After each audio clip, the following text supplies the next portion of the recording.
गुरु ब्रह्मा गुरु विष्णु गुरुदेव महेश्वर गुरुरेव परं ब्रह्म तस्मै श्री गुरवे नमः। ओम स्थापकाय च धर्मस्य सर्वधर्म स्वरूपिणे अवतार वरिष्ठाय रामकृष्णाय ते नमः। जननीं शरदां देवीं रामकृष्णं जगद्गुरुं पादपद्मितयो श्रित्वा प्रणमामि मुहुर्मुहुः। नमः श्रीजतिराजाय विवेकानंद सूरये सच्चिद सुख स्वरूपाय स्वामिने तापहारिणे।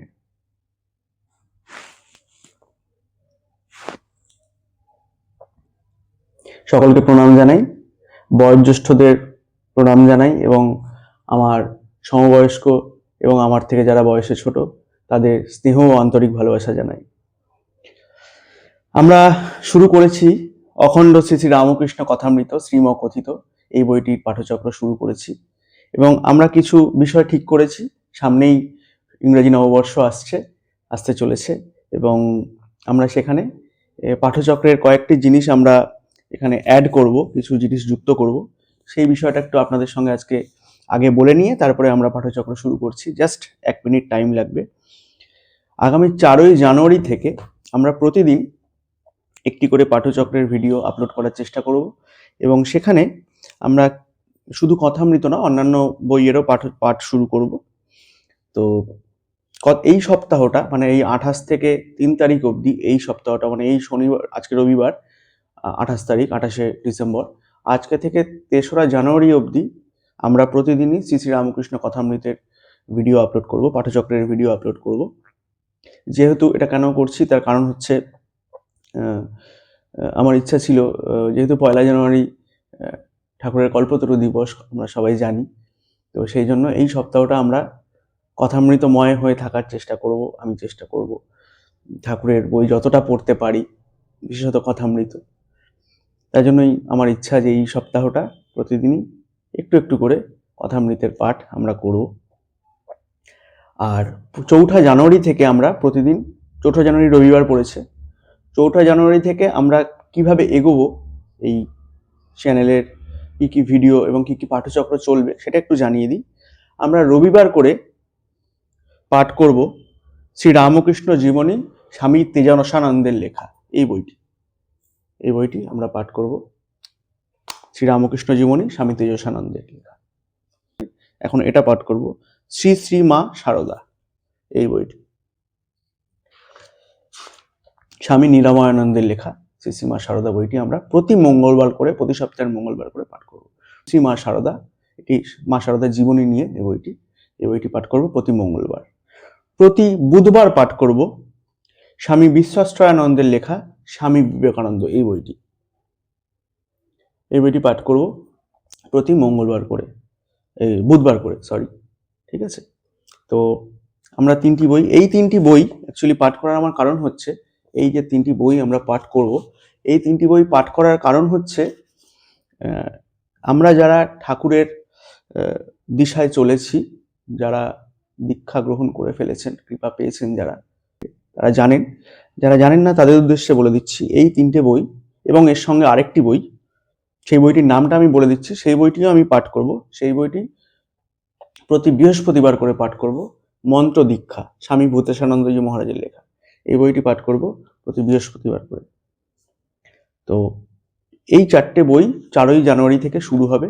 এই 4টে বই অ্যাকচুয়ালি, এই যে 4টে বই বললাম, এই 4টি বই দীক্ষার জন্য যারা ফর্ম ফিল আপ করবেন ভবিষ্যতে, তাদেরকে এই 4টি বই পড়তে বলার কথা বলা হয়। কারণ হচ্ছে এই 4টি বই পড়লে ঠাকুরমা স্বামীজি এবং ঠাকুরমায়ের যে ভাবধারা, সেইটা সম্বন্ধে একটা নলেজ আমাদের গেইন হয়, একটা farm knowledge, basic knowledge gain হয়। তো তার জন্য এটি পড়বো। কেন আমি পড়বো তার কারণ হচ্ছে, যতবারই পড়ি ঠাকুরমা স্বামীজির কথা ততবারই নতুন লাগে, নতুন করে কিছু শিখতে পারি।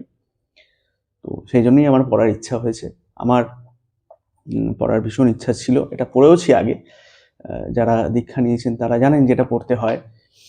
এখান থেকে কখনো কখনো মহারাজেরা প্রশ্নও করে, এখন তো মনে হয় সম্ভবত নিয়ম করে দিয়েছে যে সবাইকে পড়তে হবে। তো আমাদেরও পড়তে বলা হয়েছিল, আমরা তখন পড়েছিলাম। তাহলে বৃহস্পতিবার অবধি হয়ে গেল, রবি সোম মঙ্গল বুধ, এই রবিবার দিন আমরা পড়ছি শ্রী রামকৃষ্ণ জীবনী,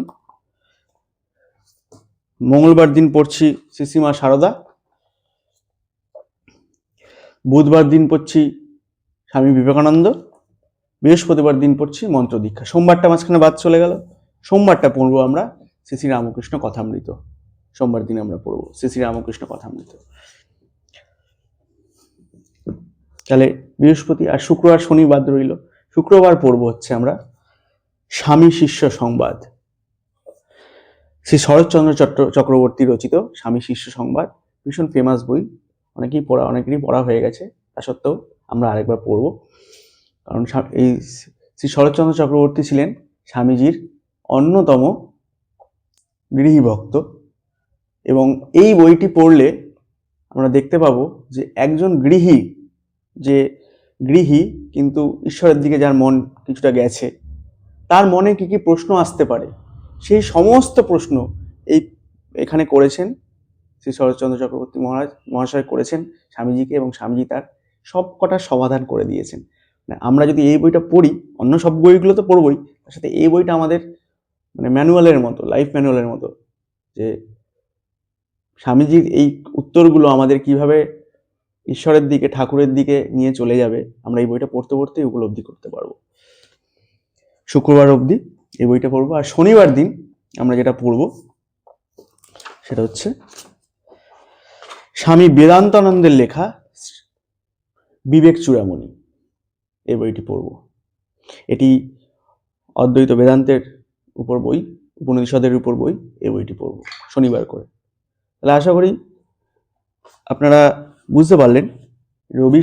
রবিবার দিন শ্রী রামকৃষ্ণ জীবনী, সোমবার দিন শ্রী শ্রী রামকৃষ্ণ কথামৃত, মঙ্গলবার দিন শ্রী শ্রী মায়ের কথা, শ্রী শ্রী মা সারদা, বুধবার দিন স্বামী বিবেকানন্দ, বৃহস্পতিবার দিন মন্ত্র দীক্ষা, শুক্রবার দিন স্বামী শিষ্য সংবাদ, এবং শনিবার দিন বিবেক চূড়ামণি।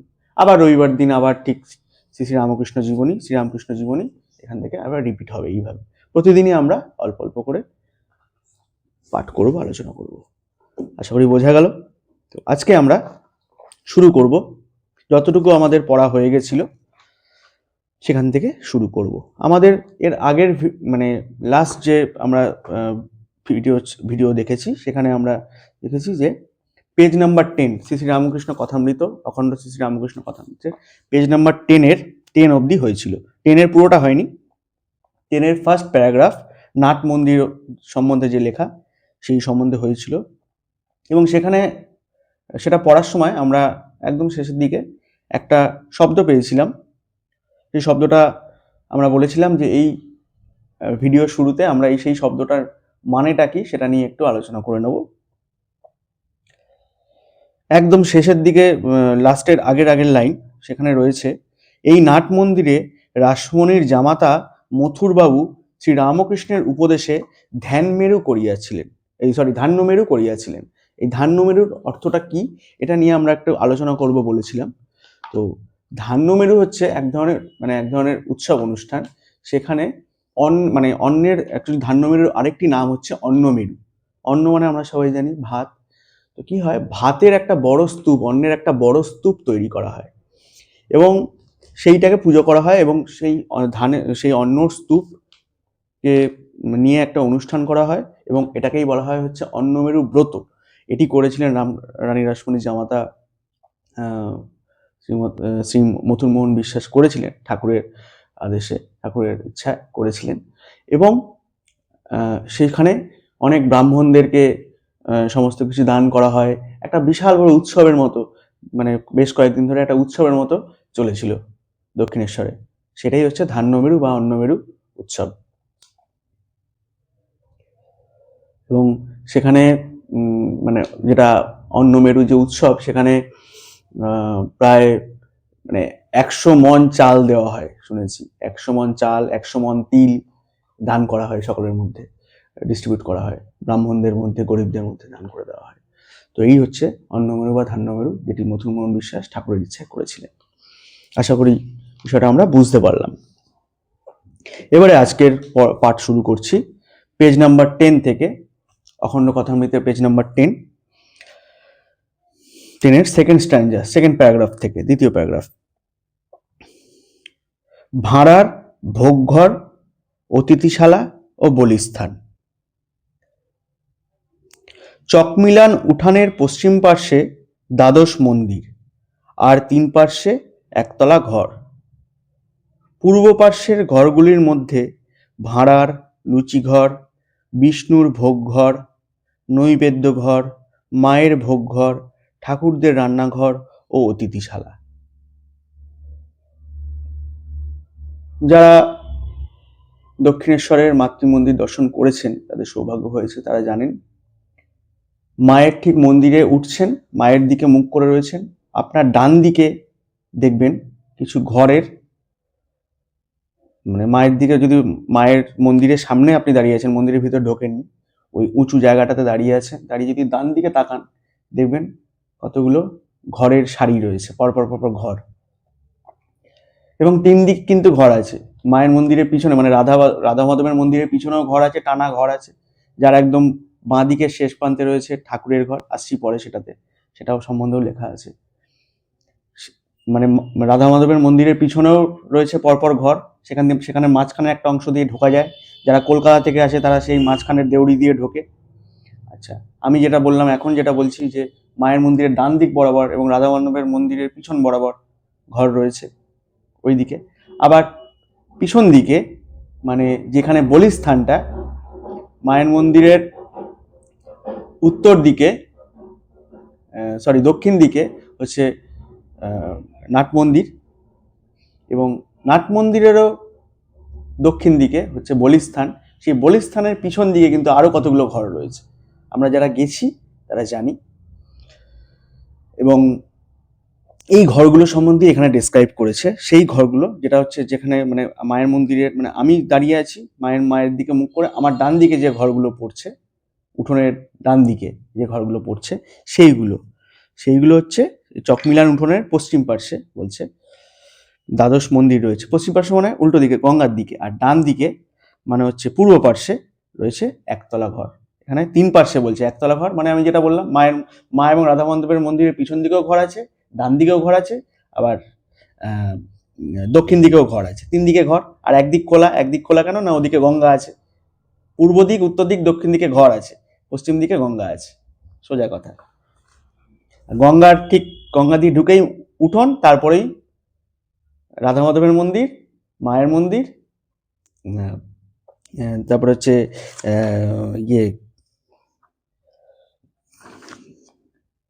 নাট মন্দির, তারপরে হচ্ছে আমাদের বলিস্থান, এইগুলো রয়েছে মাঝখানে, ঠিক উঠোনের মাঝখানে এগুলো রয়েছে। আশা করি বিষয়টা বোঝা গেল। এর মধ্যে পূর্ব দিকের যে ঘরগুলো, মানে আমরা যদি মায়ের দিকে তাকিয়েছি, আমাদের ডান দিকের যে ঘরগুলো, সেইগুলোর মধ্যে বলছে ভাঁড়ার ঘর আছে, লুচি ঘর আছে, বিষ্ণুর ভোগ ঘর আছে, মানে রাধা মাধবের যে ভোগ ঘর, সেই ভোগ ঘর, নৈবেদ্য ঘর আছে, এগুলো সব আছে। মায়ের ভোগ ঘর আছে। আচ্ছা, মায়ের ভোগ ঘর আর রাধা মাধবের ভোগ ঘর কিন্তু আলাদা, দেখতেই পাচ্ছেন, ঠিক আছে। ঠাকুরদের রান্নাঘর, ঠাকুর মানে যারা রান্না করে তাদের যে রান্নাঘর, সেই রান্নাঘর। এছাড়া অতিথিশালাও আছে, যারা বাইরে থেকে আসবেন, কলকাতা থেকে, অন্যান্য জায়গা থেকে, বাইরের প্রদেশ থেকে, বাইরের রাজ্য থেকে যারা আসতেন, তাদের থাকার জন্য অতিথিশালা। সবকিছু ওই 3টে দিকে আছে, পূর্ব দিক, উত্তর দিক এবং দক্ষিণ দিকে। অতিথি সাধু যদি অতিথিশালায় না খান, তাহা হইলে দপ্তরখানায় খাজাঞ্চির কাছে যাইতে হয়। যদি অতিথি সাধুরা যদি অতিথিশালায় না খায়, তাহলে ওই লাইনের মধ্যে, ওই ঘরের লাইনগুলোর মধ্যে একটা লাইনে অতিথিশালা আছে, সেই অতিথিশালায় যদি কেউ কোনো সাধু না খেতে চায়, তাহলে তাকে দপ্তরখানা আছে, দপ্তরখানাটা হচ্ছে দক্ষিণ দিকে, দক্ষিণ দিকের ঘরগুলোর মধ্যে একটা দিকে, মানে যে দিকটায় হচ্ছে বলিস্থানটা, সেদিকের যে ঘরগুলো, সেখানে দপ্তরখানা আছে। সেখানে খাজাঞ্চি বসে থাকেন, খাজাঞ্চি মশাই, তার কাছে গিয়ে বলে যে আমি আলাদা আলাদা প্রসাদ পাবো। খাজাঞ্চি ভান্ডারীকে হুকুম দিলে, ভান্ডারী বলতে যিনি ভান্ডার, মানে যেখানে সমস্ত কিছু ভাঁড়ার আর কি, সমস্ত কিছু থাকে, পুজোর সমস্ত কিছু জোগান, সবকিছু এভরিথিং, মানে স্টোর রুম যেটাকে বলা হয় আর কি, সেটা দায়িত্বে যিনি থাকে তাকেই ভান্ডারী বলে। দেখবেন প্রতিটা মঠে ভান্ডারী মহারাজ থাকে, আলাদা করে একজন মহারাজ থাকেন, যিনি পুরো স্টোর রুমের সবকিছু দায়িত্বে থাকেন, এবং তিনি কিন্তু সব মানে কতটা চাল যাচ্ছে প্রতিদিন, কতটা ডাল যাচ্ছে, সব হিসাব তাদের কাছে থাকে। ঠিক আছে, ভান্ডারী মহারাজ, আমাদের ছোটবেলায় স্কুলেও আমরা ভান্ডারী মহারাজকে দেখেছি। যাই হোক, তো খাজাঞ্চি ভান্ডারীকে হুকুম দিত, তখন সাধু ভাঁড়ার থেকে সিধা লন। সাধু সেই ভাঁড়ার থেকে, ভাঁড়ার বলতে গোডাউন মানে স্টোরেজ থেকে আর কি, সোজাসুজি চাল ডাল ইত্যাদি নিয়ে নিত, নিজে হয়তো ফুটিয়ে খেত বা কিছু। সে সবার সাথে বসে তো সে খাবে না, সে নিজের মতো ফুটিয়ে খাবে, বা যাই হোক ডাইরেক্ট প্রসাদ যদি নিতে হয় ভাঁড়ার থেকে ডাইরেক্ট নিতে হয়, ভাঁড়ার ঘর থেকে। ভাঁড়ার ঘরের দায়িত্বে থাকতেন ভান্ডারী। নাট মন্দিরের দক্ষিণে বলিদানের স্থান। নাট মন্দিরের দক্ষিণ দিকে বলিদানের স্থান। আগে বলি হতো, আগে পশু বলি হতো, ঠাকুরের সময় হয়েছে, ছাগ বলি হয়েছে। বর্তমানে বলি হয় না আর দক্ষিণেশ্বরের মন্দিরে। কিছুদিন আগে আপনারা ইউটিউবে দেখেছেন যে দক্ষিণেশ্বরের বর্তমান সম্পাদক শ্রী কুশল চৌধুরীর একটি পডকাস্ট ইন্টারভিউতে উনি বলেছেন যে উনি পশু বলির এগেনস্টে দাঁড়িয়েছিলেন এবং পশু বলিটা তিনি বন্ধ করেছেন আর কি। তার জন্য তাকে অনেক লড়াইও করতে হয়েছে। যাই হোক, সেই সব কথায় যাচ্ছি না। পশু বলি বর্তমানে হয় না। তো বলিস্থান, আমরা সবাই ওখানে বলিস্থানটা রয়েছে, হাড়িকাঠটা রয়েছে এখনো, আমরা দেখতে পাই। অনেকে মাথা ওখানে স্পর্শ করে প্রণাম করে আসে। বিষ্ণু ঘরের রান্না নিরামিষ। বিষ্ণু ঘরের জন্য যে রান্না হয় সেই রান্না, মানে রাধা মাধবের জন্য যে রান্না হয় সেটা নিরামিষ। কালীঘরের ভোগের ভিন্ন রন্ধনশালা। কেন ভিন্ন? কারণ আমিষ। রন্ধনশালার সম্মুখে দাসীরা বড় বড় বঁটি লইয়া মাছ কুটিতেছে। মাছ কুটছে, মায়ের প্রসাদ হবে তৈরি, মায়ের ভোগ রান্না হবে, প্রসাদ না সরি, ভোগ রান্না হবে। আচ্ছা, ভোগ আর প্রসাদের মধ্যে কি পার্থক্য? ভোগ হচ্ছে যেটি আমরা নিবেদন করি ঈশ্বরের কাছে, আর প্রসাদ হচ্ছে যেটি আমরা পাই। আমরা যেটা গ্রহণ করি সেটা প্রসাদ, আমরা যেটা নিবেদন করি সেটি ভোগ।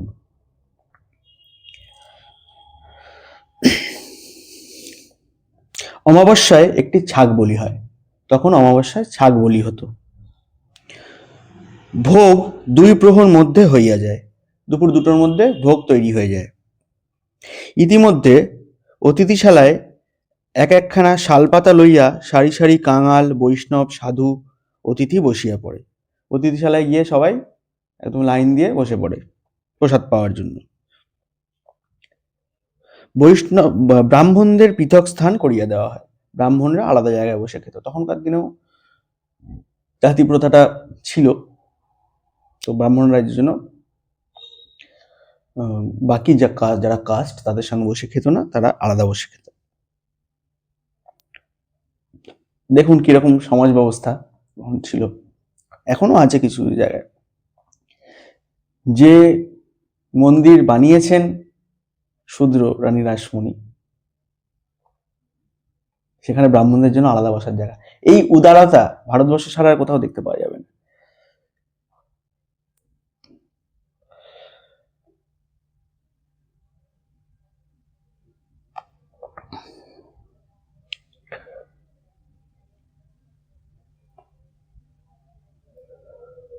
কর্মচারী ব্রাহ্মণদের পৃথক আসন হয়। কর্মচারী যারা ব্রাহ্মণ, আবার যারা পুজো করেন, পুজোর কাজে যারা নিয়োজিত, তাদের জন্য পৃথক আসন। খাজাঞ্চির প্রসাদ তাহার ঘরে পৌঁছাইয়া দেওয়া হয়। খাজাঞ্চির যে প্রসাদ, মানে খাজাঞ্চি যিনি থাকেন তার ঘরে প্রসাদ পৌঁছে দেওয়া হয়। জানবাজারের বাবুরা আসিলে কুঠিতে থাকেন। জানবাজারের বাবুরা বলতে রানী রাসমণির যেখানে বাড়ি ছিল জানবাজার, সেখানকার বাড়ি থেকে, সেই বাড়ি থেকে রানী রাসমণির পরিবার থেকে কেউ যদি আসতেন মন্দিরে, তারা কুঠিতে থাকতেন। কুঠিটা কোথায়? কুঠি হচ্ছে এই পুরো যে জায়গাটা পড়লাম এতক্ষণ, আমি আসছি পরে কুঠিতে, এর বাইরে, মানে একদম রাধা মাধবেরও মন্দির, তারও উত্তর দিকে হচ্ছে একটা দেউড়ি রয়েছে, তারও উত্তর দিকে হচ্ছে কুঠিবাড়ি। সেই কুঠিবাড়িতে মথুরমোহন বিশ্বাসবাবু থাকতেন, মানে মথুরবাবু থাকতেন, এবং ওই কুঠিবাড়ির নিচে ঠাকুরও অনেক সময় থেকেছেন। ঠাকুর তো ঠাকুরের ঘরে থাকতেনই, অনেক সময় কুঠিঘরের নিচেও ঠাকুর থাকতেন। এবং সেখানে কিন্তু এখন ঠাকুরের ওই কুঠিবাড়িতে নিচে একটি পত্রিকা, একটি বা দুটি পত্রিকার এখন ওখানে আহ, ওখানে দেখবেন স্টল বসে, এবং ওটা সম্ভবত দক্ষিণেশ্বরেরই মধ্যের একটি মানে কোনো প্রকাশনা, আমি ঠিক জানি না এক্স্যাক্টলি, কিন্তু ওখানে আমি দেখেছি যে ওখানে একটি স্টল বসে কুঠিবাড়ির নিচেটি, এবং সেই স্টলটা সাইড দিয়ে ঢুকে গেলেই কুঠিবাড়ির ভিতরে ঠাকুর যে ঘরটায় বসতেন থাকতেন সেই ঘরটা রয়েছে। এবং ঠাকুর সেই কুঠিবাড়ির উপরে উঠে অনেক সময় বলতেন ভক্তদের উদ্দেশ্যে, তখনও এত ভক্ত হয়নি ঠাকুরের, যে তোরা সব কোথায়, আয় আয় তোরা আয়। ঠাকুর সবাইকে আহ্বান দিতেন। যাই হোক,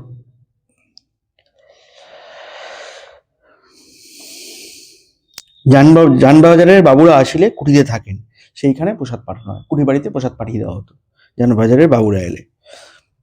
উঠানের দক্ষিণে এবার আসছে দপ্তরখানা। দপ্তরখানাটা কোথায়? উঠানের দক্ষিণে সারি সারি ঘরগুলিতে দপ্তরখানা ও কর্মচারী দিগের থাকিবার স্থান। উঠানের দক্ষিণে মানে ওই একদম বলিস্থানের পিছন দিকে, সেই যে লাইনটা, তিন দিকের মধ্যে যে দক্ষিণ দিকের লাইনটা একদম, সেইটা হচ্ছে দপ্তরখানার লাইন। দপ্তরখানা ও কর্মচারীদের থাকিবার স্থান, সেখানে দপ্তরখানা মানে অফিসের কাজকর্ম হয়, মন্দির তো একটা অফিস চালায়, অফিস না হলে মন্দির চলবে না, সেই সেই অফিসের লোকজন থাকে, এবং যারা মন্দির পরিচালন কমিটির সমস্ত সবাই থাকেন, এবং তার সাথে সাথে আরও যারা কর্মচারী তাদের থাকার জায়গা এবং তাদের অফিসগুলো ওখানে। এখানে খাজাঞ্চি মুহুরি সর্বদা থাকেন, আর ভান্ডারী দাসদাসী পূজারী রাঁধুনি ব্রাহ্মণ ঠাকুর ইত্যাদির ও দারবানের সর্বদা যাতায়াত, তারা এখানে সর্বদা যাতায়াত করছে। ঠিক আছে, ওই দপ্তরখানার ওই পোর্শনটাতে কোনো কোনো ঘর চাবি দেওয়া, তন্মধ্যে ঠাকুর বাড়ির আসবাব শতরঞ্চি শামিয়ানা ইত্যাদি থাকে, মানে স্টোর রুমের মতো। এই সারির কয়েকটা ঘর পরমহংসদেবের জন্মোৎসব উপলক্ষে ভাড়ার ঘর করা হইত। এই ঘরের মধ্যে কয়েকটা ঘর আবার ঠাকুরের যে উৎসব সেখানে পালনের জন্য সেখানে ভাড়ার ঘর, মানে সেখানে সব জিনিসপত্র জমায়েত করে রাখা হতো ঠাকুরের জন্মোৎসবের সময়। তাহার দক্ষিণ দিকের ভূমিতে মহা মহোৎসবের রান্না হইত। তারও দক্ষিণ দিকে, মানে এই যে লাইনটা, এই যে ঘরের লাইনগুলো, তারও দক্ষিণ দিকে, যেখানে এখন দক্ষিণেশ্বরের প্রসাদ বিতরণ হয়, দুপুরবেলার প্রসাদ যেখানে বসে আমরা পাই, সেইখানটায় মহা মহোৎসবের রান্না হতো, এখনো ওখানেই হয় আর কি। ঠিক আছে, মানে দক্ষিণেশ্বরের যে সিনারিও, দক্ষিণেশ্বরের যে মানে সিনিক বিউটিটা বা সিনটা, যেটা দৃশ্যপট যেটা, সেটা কিন্তু এখনো চেঞ্জ হয়নি, অলমোস্ট সেমই আছে। এবং তার জন্য কিন্তু দক্ষিণেশ্বর যে পরিচালন কমিটি, তাদেরকে থ্যাংক ইউ জানাতে হয়, আমাদের তাদের প্রতি গ্র্যাটিটিউড জানাতে হয় যে অনেক সুন্দরভাবে তারা পরিচালনা করেন। হ্যাঁ, অনেক রকম আমাদের মনে ক্ষোভ আছে যে এখন ঠাকুরের ঘরে বসতে দেওয়া হয় না, পঞ্চবড়িতে ঢুকতে দেওয়া হয় না, সেগুলোর অনেক রিজন আছে ডেফিনেটলি। ঠাকুরের ঘরে বসতে পারলে তো আমাদের ভালোই হতো, কিন্তু আমরাও মিস ইউজ করেছি। ঠাকুরের ঘরে হয়তো একজন বসে আছে, সে বসেই রয়েছে, সেগুলো মিস ইউজ হয়েছে, যার ফলে এখন ওগুলো বন্ধ হয়েছে অনেক কারণে। সেগুলো ওই সম্পাদক যিনি কুণাল চৌধুরী, তার একটা রিসেন্ট ভিডিওতে উনি বিষয়গুলো বলেছেন যে কেন বন্ধ রয়েছে। আশা করি অদূর ভবিষ্যতে আবার হয়তো খোলার ব্যবস্থা ওনারা করবেন, আমি জানি না। আমরা ছোটবেলায় গেছি, পঞ্চবটিতেও গেছি, হ্যাঁ, ঝাউতলা এই দিকগুলোতেও গেছি, আবার পঞ্চবটি বন যেটা আসছি পরে, এখানেও আছে পঞ্চবটি সম্বন্ধে, তো সেখানেও গেছি। তারপরে ঠাকুরের ঘর, সেখানেও ঢুকেছি। এখন আর কোনো কারণবশত তারা বন্ধ করেছেন। যাই হোক, উঠোনের উত্তরে একতলা ঘরের শ্রেণী। এবার উঠোনের উত্তর দিকে চলে গেল, এতক্ষণ দক্ষিণ দিক হলো আর পূর্ব দিক হলো। প্রথমে পূর্ব দিকের গুলো বলা হলো, যেখানে ভোগের রান্না হয়। উঠোনের পূর্ব দিকের যে ঘরগুলো, আর উঠোনের দক্ষিণ দিকের ঘরগুলোতে এই অফিস ঘর ইত্যাদি এগুলো রয়েছে। এবার উঠোনের পূর্ব দিকের ঘরগুলোর কথা বলছে, মানে যেদিকে একটা দেউড়ি আছে, ছোট দেউড়ি বলতে ঢোকার গেট, মেন দরজা, মেন গেট, সেই দেউড়ি দিয়ে যখন ঢোকা হয়, সেটা হচ্ছে উঠোনের উত্তর দিকের জায়গাটা, যেখান থেকে কলকাতা থেকে আমরা যখন যাই, এই সোদপুর বরানগর এইসব দিকের লোক, বা কেউ যখন কলকাতার দিক থেকে এসে ডানলপ হয়ে যখন আমরা দক্ষিণেশ্বরে যাই, যে দিকটা দিয়ে ঢুকি, যেখান থেকে মেন ঢোকার জায়গাটা, দক্ষিণেশ্বরের যে উঠোন, সেখানে ঢোকার জায়গাটা, সেটা হচ্ছে উঠোনের কিন্তু উত্তর দিকে একদম। সেখান দিয়ে যখন ঢুকি সেই জায়গাটার কথা বলছে। উঠোনের উত্তরে একতলা ঘরের শ্রেণী, তারই ঠিক মাঝখানে দেউড়ি। এই দেউড়ি দিয়েই আমরা সোজাসুজি ঢুকি। যদি গঙ্গা দিয়ে না আসি তাহলে আমাদের এই উত্তরের দেউড়ি দিয়েই ঢুকতে হয়। যারা গঙ্গা দিয়ে আসে তারা গঙ্গার পাড় দিয়ে যায়, আর যারা গঙ্গা দিয়ে আসে না তারা রাস্তা দিয়ে আসে, তাদের কিন্তু এই উত্তরের দেউড়ি দিয়েই ঢুকতে হয় এখনো। চাঁদনীর ন্যায় সেখানেও দারোয়ানেরা পাহারা দিচ্ছে। উভয় স্থানে প্রবেশ করিবার পূর্বে বাহিরে জুতা রাখিয়া যাইতে হয়। দুটো দিক থেকেই, পশ্চিম দিকের যে গঙ্গার দিক সেই দিক থেকে, সেই দেউড়ির দিক থেকে ঢুকতে গেলেও জুতো বাইরে রেখে যেতে হয়, উত্তরের দেউড়ি দিয়ে ঢুকতে গেলেও জুতো বাইরে রেখে যেতে হয়। এরপরে আসছে ঠাকুর শ্রী রামকৃষ্ণের ঘর। ঠাকুরের ঘর, যেখানে ঠাকুর থাকতেন এবং ভক্ত সঙ্গ করতেন, সেই বিখ্যাত ঘর, সেই ঐতিহাসিক ঘর, সেই আধ্যাত্মিক ঘর, আমাদের সকলের ভালোবাসার ঠাকুরের ঘর, আমাদের সকলের শ্রদ্ধার, আমাদের সকলের অন্তরের ঠাকুরের ঘর। ছোটবেলায় দেখতাম বাবা কাকারা যারা যেতেন, গিয়ে ওই ঘরে জপ করতেন, ধ্যান করতেন। এখন বন্ধ করে দিয়েছে। ছোটবেলায় তাদের দেখে দেখে আমরাও করার চেষ্টা করতাম, এখন যাই হোক বন্ধ করে দিয়েছে। উঠোনের ঠিক উত্তর পশ্চিম কোণে, আপনারা বুঝতে পারছেন কোন জায়গাটা, যে দিক থেকে আপনি ঢুকছেন সেই দিকেই ডান দিকে যদি তাকান, কর্নারের দিকে, মানে আপনি যদি কলকাতার দিক থেকে যান, যে যে গেট দিয়ে ঢুকছেন, ঢুকেই ডান দিকের কর্নারের দিকে আপনি দেখতে পাবেন ঠাকুরের ঘর, উত্তর পশ্চিম কোণে, গঙ্গার দিকে। এবং উত্তর গঙ্গার দিক, গঙ্গাটা পশ্চিমে, আর আপনি যে দিক দিয়ে ঢুকছেন সেটা উত্তর, তাহলে উত্তর পশ্চিম কোণে হলো। সে উত্তর পশ্চিম কোণে, অর্থাৎ দ্বাদশ মন্দিরের ঠিক উত্তরে, এই 12খানা শিব মন্দির রয়েছে তার ঠিক উত্তর প্রান্তে রয়েছে শ্রী শ্রী ঠাকুরের ঘর, উত্তরে শ্রী শ্রী পরমহংসদেবের ঘর। ঘরের ঠিক পশ্চিম দিকে অর্ধমণ্ডলাকার একটি বারান্দা, সেই ঘরেরও পশ্চিম দিকে মানে গঙ্গার দিকে একটি অর্ধমণ্ডলাকার বারান্দা, ঠিক আছে।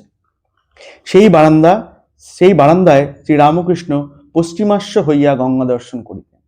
পশ্চিম দিকের বারান্দায়, সেই দিকেও বসে, আরো পশ্চিম দিকে মানে কি, আরো পশ্চিম দিকে গঙ্গা আছে।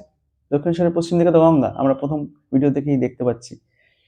তার মানে পশ্চিমাস্য মানে পশ্চিম দিকে তাকিয়ে, মানে কোন দিকে তাকিয়ে, গঙ্গার দিকে তাকিয়ে ঠাকুর গঙ্গা দর্শন করতেন, পরমহংস গঙ্গা দর্শন করতেন, শ্রী রামকৃষ্ণ গঙ্গা দর্শন করিতেন। কি অপরূপ দৃশ্যটা শুধু কল্পনা করুন, ঠাকুর গঙ্গা দেখছেন।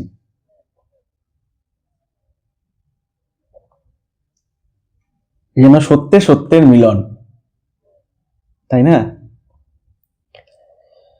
যেন শিব গঙ্গাকে দেখছে। এই বারান্দার পরেই পথ, ঠাকুরের ঘরের বারান্দাটা, পশ্চিমে বারান্দা শেষ হলো, তারপরেই একটা রাস্তা রয়েছে, সেই রাস্তা, তারও পশ্চিমে পুষ্পোদ্যান, সেই রাস্তার পরে রয়েছে একটা ফুলের বাগান, তার উপরে পোস্তা, পোস্তা মানে দেওয়াল, ইটের দেওয়ালকে পোস্তা বলে। সেই ইটের দেওয়াল পেরিয়েই গঙ্গা, তাহার পরেই মানে পোস্তার পরেই, তাহার পরেই পুত সলিলা সর্বতীর্থময়ী কলকল নাদিনী গঙ্গা। পোস্তা বা পাঁচিলেরও পশ্চিম দিকে রয়েছে মা গঙ্গা বয়ে চলেছে। এরপরে পরবর্তী প্যারাগ্রাফ, নহবত, বকুলতলা ও পঞ্চবটী। নহবত আশা করি আমরা সবাই জানি, খুব প্রসিদ্ধ একটা ওয়ার্ড। দক্ষিণেশ্বরে গেছেন এবং নহবতে যাননি এরকম মানুষ খুব কমই আছেন। নহবতে ঠাকুরের মা থাকতেন, শ্রী চন্দ্রামণি দেবী, যখন আসতেন দক্ষিণেশ্বরে তিনি জীবনের শেষের দিকটা তিনি নহবতেই ছিলেন, এবং পরবর্তীকালে আমাদের শ্রী শ্রী মা তিনিও থাকতেন নহবতখানায়, সেটাকেই নহবত বলছে। আচ্ছা, নহবত শব্দের অর্থ কি? নহবত শব্দের অর্থ হচ্ছে অ্যাকচুয়ালি, যেখানে নহবত হচ্ছে অনেক মানে সঙ্গীত যন্ত্র একসঙ্গে বাজাকে বলা হয় নহবত, বা অনেক সঙ্গীত যন্ত্রের এক সম্ভারকে বলা হয় নহবত। এখানে সানাই থাকবে, ঢোল করতাল সব থাকবে একসঙ্গে, মানে একসঙ্গে অনেকগুলো যন্ত্র, সঙ্গীত যন্ত্রকে বলা হয় নহবত। এবং সেই নহবতখানার উপরের তলায় সেই সঙ্গীত যন্ত্র সব রাখা থাকতো। যখন সেই সঙ্গীত যন্ত্র যখন দরকার পড়তো সেগুলো বাজানোও হতো। ঠিক আছে। পরমহংসদেবের ঘরের ঠিক উত্তরে একটি চতুষ্কোণ বারান্দা, তাহার উত্তরে উদ্যান পথ। ঠাকুরের ঘরের ঠিক উত্তর দিকে একটা একটা চৌকো টাইপের একটা বারান্দা রয়েছে, এবং তারও উত্তর দিকে একটা বাগানের মতো রয়েছে, একটা বাগান দিয়ে পথ করা আছে। তারও উত্তরে আবার পুষ্পোদ্যান, তারও উত্তরে আবার একটা ছোট বাগান মতো রয়েছে, তারপরেই নহবতখানা। এই পুরো জায়গাটা কিন্তু একটুখানি ঠাকুরের ঘরের কাছেই, কিন্তু খুব মা যে নহবতখানায় থাকতেন কাছেই, বাট ওর মধ্যেই দুটো বাগান, একটা ছোট পথ মতো রয়েছে, এগুলো সব রয়েছে। যারা গেছেন বিষয়টার সাথে রিলেট করতে পারছেন। তারপরেই নহবতখানা। নহবতের নিচের ঘরে তাহার স্বর্গীয়া পরমারাধ্যা বৃদ্ধা মাতা ঠাকুরনী। তাহার স্বর্গীয়া বলতে, এখানে তাহার বলতে ঠাকুরের কথা বলছেন। ঠাকুরের স্বর্গীয়া পরমারাধ্যা বৃদ্ধা মাতা ঠাকুরনী ও পরে শ্রী মা থাকিতেন। প্রথমে মাতা ঠাকুরনী থাকতেন, শ্রী চন্দ্রমণি দেবী, পরবর্তীকালে মাও ওই ঘরে থাকতেন। নিচের ঘরটা একদম ছোট্ট, আপনারা যদি দেখে থাকেন, যদি না গিয়ে থাকেন, দক্ষিণেশ্বরে গেলে অবশ্যই আমার রিকোয়েস্ট সবাইকে, যে আর কিছু দেখুন না দেখুন,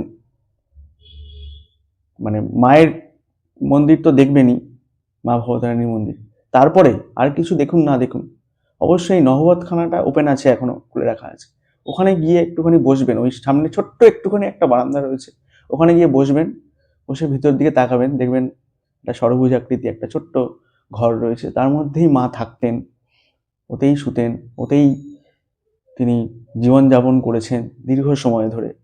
কি অপরিসীম ত্যাগ না হলে ওইটুকু ঘরে থাকা যায় না, দেখবেন আপনারা। এবং অনেক কষ্ট করে ওখানে থেকেছেন মা, একটা সময় থাকতে একটা মানুষের কষ্টই হবে। আপনার আমার যদি এখনকার দিনে থাকতে বলা হয়, আমরা অবাক হয়ে যাবো, এইখানে মানুষ থেকেছে। তখন কিন্তু ঠাকুরকে সবাই মানে গুরুদেব পদে বরণ করে নিয়েছেন। সেই সময় কি সরলতা মায়ের, তিনি সেখানে রয়েছেন এই ছোট্ট নহবতখানাতেও না, নহবতখানার নিচের একটা ছোট ঘরে, সেখানেই মায়ের থাকার জায়গা, সেখানেই মা থাকতেন, ধ্যান করতেন, সব করতেন। এবং আপনি যদি ওখানে বসে একটু মায়ের চিন্তা করেন, আপনি বুঝতে পারবেন, বিষয়টার সাথে রিলেট করতে পারবেন, যে মা কতটা আমাদের জন্য, ঠাকুর মায়ের সন্তানদের জন্য মা কতটা ত্যাগ করেছেন, কতটা ত্যাগ স্বীকার করলে এরকম জায়গাতে তিনি থেকেছেন। এবং সত্যি নহবতখানার মধ্যে একটা পরিষ্কার ঢুকলে বোঝা যায়, যারা ঢুকেছেন জানেন যে ওখানে মা বিরাজিত, মা বসে দেখছেন, এবং যারা ঢুকছে প্রত্যেককে মা তার কোল বাড়িয়ে আপন করে নিচ্ছেন।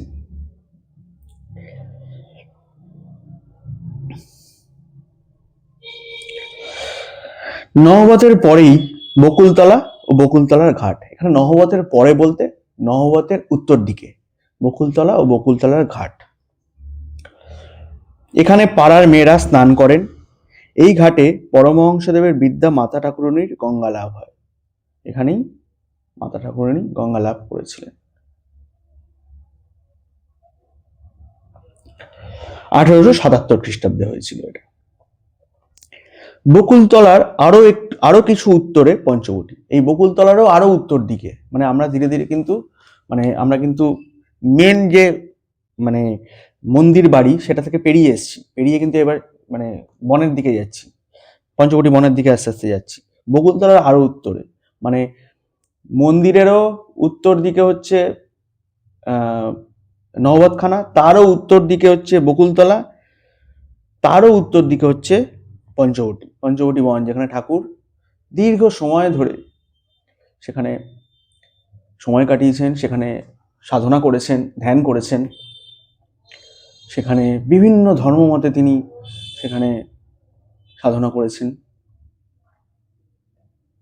অনেক রকম আমরা ঠাকুরের যে কথা যখন পড়বো, আমরা পরের রোববার থেকেই পড়বো, দেখতে পাবো যে ঠাকুর কত রকম ভাবে সাধনা করেছেন, সেটাও জানতে পারবো। তার জন্যই আমি ওই বইগুলো আরো বেশি করে শুরু করছি, এতে আরো বেশি করে কথামৃতের সাথে আমরা রিলেট করতে পারি। সেগুলো সব করেছিলেন ঠাকুর। পঞ্চবটি বন এখন দুর্ভাগ্যক্রমে বন্ধ, মানে এত হকার হয়ে গেছিল একটা সময়। যাই হোক, সবাইকেই করে কর্মে খেতে হবে। তো পরবর্তীকালে সেই সমস্ত হকারে তুলে দেওয়া হয়েছে, সেখানে সাধারণ মানুষের এন্ট্রিও এখন সেখানে বন্ধ রয়েছে। আশা করা যায় পরবর্তীকালে কোনোদিন সেখানে খুলে দেওয়া হবে। এবং এই পঞ্চবটিতে কিন্তু পরবর্তীকালে মাস্টারদা সূর্য সেন তার বিপ্লবের, তার নেক্সট মুভমেন্টের সমস্ত ওখানে বসে কিন্তু প্ল্যান হয়েছে। মানে দক্ষিণেশ্বর যে শুধু একটি আধ্যাত্মিক স্থান তাই নয়, দক্ষিণেশ্বর ভারতবর্ষের স্বাধীনতা সংগ্রামীদের অন্যতম একটি মানে আখড়া ছিল, যেখানে বসে তারা অনেক রকম প্ল্যানিং করেছে, অনেক রকম প্লটিং করেছে।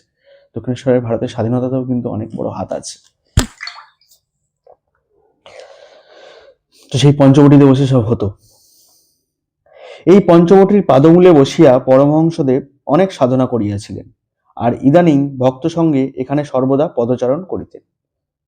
ঠাকুর অনেক সাধনা করেছিলেন এবং বর্তমানে সেই মানে যে সময়ের কথা, যে সময় এগুলো লেখা হয়েছে, শ্রীময় এগুলো বর্ণনা করেছেন, সেই সময় পরমহংসদেব তার তখন কিছু ভক্ত হয়েছে, সেই ভক্তদের নিয়ে সেখানে পদচারণা করতেন এবং ঈশ্বর নিয়ে আলোচনা করতেন, ঈশ্বর সম্পর্কে আলোচনা করতেন।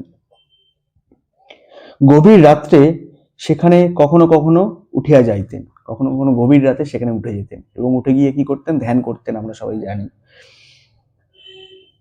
পঞ্চবটির বৃক্ষগুলি হলো, পঞ্চবটি মানে 5টি বৃক্ষ, 5টি গাছ। সেগুলি হচ্ছে, পঞ্চবটির বৃক্ষগুলি বট, অশ্বত্থ, নিম্ব, আমলকি ও বিল্ল। মানে বট গাছ, অশ্বত্থ গাছ, নিম গাছ, নিম্ব মানে নিম গাছ, আমলকি ও বিল্ল মানে বেল গাছ। বট, অশ্বত্থ, নিম, আমলকি, বেল গাছ, এই 5টা গাছ হচ্ছে পঞ্চবটিতে ছিল। এবং অনেকের মতে আবার এখানে স্টার দিয়ে লিখে দেওয়া আছে, নিম্বর পাশে মানে একটা ক্যাপশন দিয়ে লিখে দেওয়া আছে যে কারোর কোনো মতে অশোক, মানে কেউ কেউ পরবর্তীকালে বলেছে যে এটা নিম গাছ ছিল না, এটা অশোক গাছ ছিল।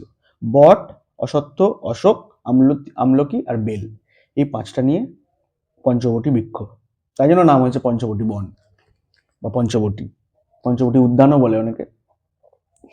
পঞ্চবটির বৃক্ষগুলি এইগুলি ঠাকুর নিজের তত্ত্বাবধানে রোপণ করিয়াছিলেন। এই গাছগুলো কিন্তু ঠাকুর নিজের সুপারভিশনে তিনি কিন্তু এগুলো রোপণ করিয়েছিলেন। এবং কোথা থেকে আনিয়েছিলেন, নেক্সট লাইনে লেখা আছে, শ্রী বৃন্দাবন হইতে ফিরিয়া আসিয়া এখানে রজস ছড়াইয়া দিয়েছিলেন।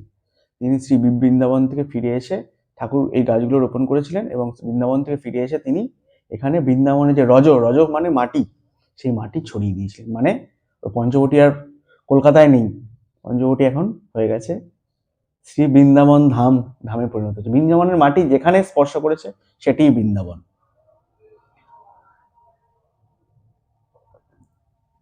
এই পঞ্চবটির ঠিক পূর্ব গায়ে একখানি কুটির নির্মাণ করিয়া ভগবান শ্রীরামকৃষ্ণ তাহাতে আসিয়া অনেক ঈশ্বর চিন্তা, অনেক তপস্যা করিয়াছিলেন। এই পঞ্চবটির ঠিক পূর্ব দিকে ঠাকুর কি করেছিলেন, একটা ছোট্ট কুটির বানিয়েছিলেন এবং সেখানে অনেক ঈশ্বর চিন্তা, সাধনা, তপস্যা ইত্যাদি করেছিলেন। বর্তমানে সেটাকে বাঁধিয়ে দেওয়া হয়েছে, ঠিক আছে। তো এই কুটির এক্ষণে পাকা হইয়াছে মানে এখন এটাকে বাঁধিয়ে রাখা হয়েছে।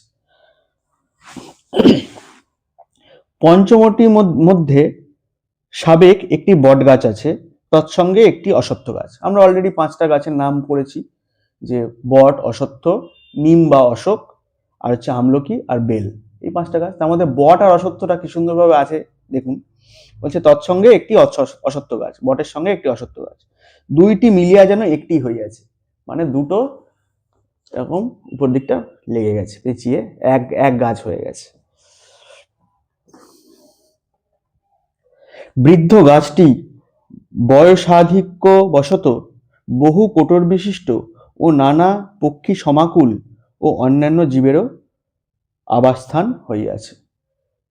পঞ্চবটি গাছ শুধু যে তপস্যা ক্ষেত্র হয়েছে তা না, তপস্যায় সাহায্য করছে তা না, এটি একটি বহু ছোট ছোট জীবজন্তুর, পাখির, এদের সবার থাকার জন্য ব্যবস্থা করে দিয়েছে। এটা বাস্তুতন্ত্র, মোট কথা এটা হয়েছে এবং তাতেও বহু জীব উদ্ধারিত হয়েছে। পাদমূলে ইষ্টক নির্মিত সোপানযুক্ত মণ্ডলাকার বেদী সুশোভিত। মানে এই যে এই যে অশ্বত্থ আর বট গাছটার এই জায়গাটা, এখানে কি করা হয়েছে, গোড়াটায় বাঁধিয়ে দেওয়া হয়েছে। এর গোড়াটা সুন্দর করে যাতে মানুষ বসতে পারে বাঁধিয়ে দেওয়া হয়েছে।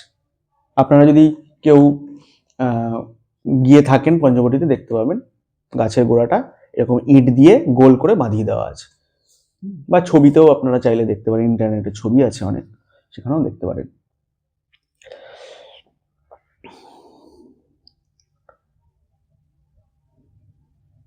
এই বেদির উত্তর পশ্চিমাংশে আসীন হইয়া ভগবান শ্রীরামকৃষ্ণ অনেক সাধনা করিয়াছিলেন। আর বৎসরের জন্য যেমন গাভী ব্যাকুল হয়, সেইরূপ ব্যাকুল হইয়া ভগবানকে কত ডাকিতেন। এখানে বসে ঠাকুর যে গদাধর থেকে রামকৃষ্ণ হয়েছেন, শ্রী রামকৃষ্ণ দেব হয়েছেন, এর পিছনে এই পঞ্চবটির কিন্তু অনেক বড় হাত আছে। এখানে ঠাকুর ডেফিনেটলি মায়ের মন্দির তো আছেই, কিন্তু মায়ের মন্দিরের মায়ের সাথে এই কথোপকথন ঠাকুরের আমরা সবাই জানি। মায়ের প্রতি যে এই ভাবাবেগ, এগুলো তিনি সঞ্চয় করেছেন, এই অনুভূতি, এই আবেগ, এই ঈশ্বর ভালোবাসা, এই ঈশ্বর প্রেম তিনি সঞ্চয় করেছেন। তার পিছনে অনেকটাই অবদান রয়েছে এই পঞ্চবটির। এখানে বসে তিনি ব্যাকুল মনে তিনি ঈশ্বরকে ডাকতেন, ঈশ্বরের কথা চিন্তা করতেন। আজ সেই পবিত্র আসনোপরি বটবৃক্ষের সখী বৃক্ষ অশ্বত্থের একটি ডাল ভাঙিয়া পড়িয়া আছে। যেদিনকে মাস্টার বলতে শ্রী মহেন্দ্রনাথ গুপ্ত এই পঞ্চবটির কথা বলছেন, যেদিনকে ইনি এটা উল্লেখ করছেন, সেই দিনকে গোড়ায় একটা পঞ্চবটির একটি অশ্বত্থের একটি ডাল ভেঙে পড়ে আছে গোড়ায়। ডালটি একেবারে ভাঙিয়া যায় নাই, মূল তরুর সঙ্গে অর্ধ সংলগ্ন হইয়া আছে। ডালটা একেবারে ভেঙে পড়ে যায়নি, মেন যে গাছের সঙ্গে কিছুটা লেগে ঝুলে রয়েছে, অলমোস্ট পড়ে গেছে, কিন্তু কিছুটা লেগে রয়েছে। বুঝি সে আসনে বসিবার এখনো কোনো মহাপুরুষ জন্মেন নাই। এখনো কোনো মহাপুরুষ সেই আসনে বসার জন্য জন্মাননি। কোন আসন? সেই পঞ্চবটি আসন। এই যেন মানে আমরা যদি দৃশ্যটা একটু অনুভব করার চেষ্টা করি, পঞ্চবটির নিচে রাতের বেলা বা ভোরবেলা ঠাকুর বসে ঈশ্বর সাধনা করছেন, তপস্যা করছেন। সেই রকম মহাপুরুষ ঠাকুর ছাড়া আর কোনো জন্মান নেই, শ্রীম বলে যাচ্ছেন। বুঝি আর কেউ জন্মেন নাই। কি অসাধারণ একটি এখানে উনি একটি লাইন লিখেছেন যে মূল তরুর সঙ্গে অর্ধ সংলগ্ন হইয়া আছে। মানে ঠাকুর তো আর ওখানে, ঠাকুরের পরে তো আর কেউ বসেননি, কিন্তু এখনো সম্ভাবনা আছে, সেটা উনি রেখে দিলেন যে পুরোটা ভেঙে যায়নি, ডালটা লেগে আছে এখনো। ফিলোসফিগুলো অসাধারণ, এই জন্যই কথামৃত ইজ এ ক্লাসিক। ঠাকুরকে এইভাবে বোঝাতে খুব কম মানুষই পেরেছে। স্বামীজি পেরেছেন, অন্যান্য সাধু সন্ন্যাসীরাও পেরেছেন। শ্রীময়ের মতো এত সুন্দর করে কথামৃতে এত সুন্দরভাবে শ্রীম বুঝিয়ে গেছেন যে আমাদের যেন হৃদয়ের মধ্যে ঠাকুর একদম বসে যান। আমি এই জায়গাটা আরেকবার পড়ছি। আজ এই পবিত্র আসনোপরি বটবৃক্ষের সখী বৃক্ষ অশ্বত্থের একটি ডাল ভাঙিয়া পড়িয়া আছে। ডালটি একেবারে ভাঙিয়া যায় নাই, মূল তরুর সঙ্গে অর্ধ সংলগ্ন হইয়া আছে। বুঝি সে আসনে বসিবার এখনো কোনো মহাপুরুষ জন্মেন নাই। অসাধারণ।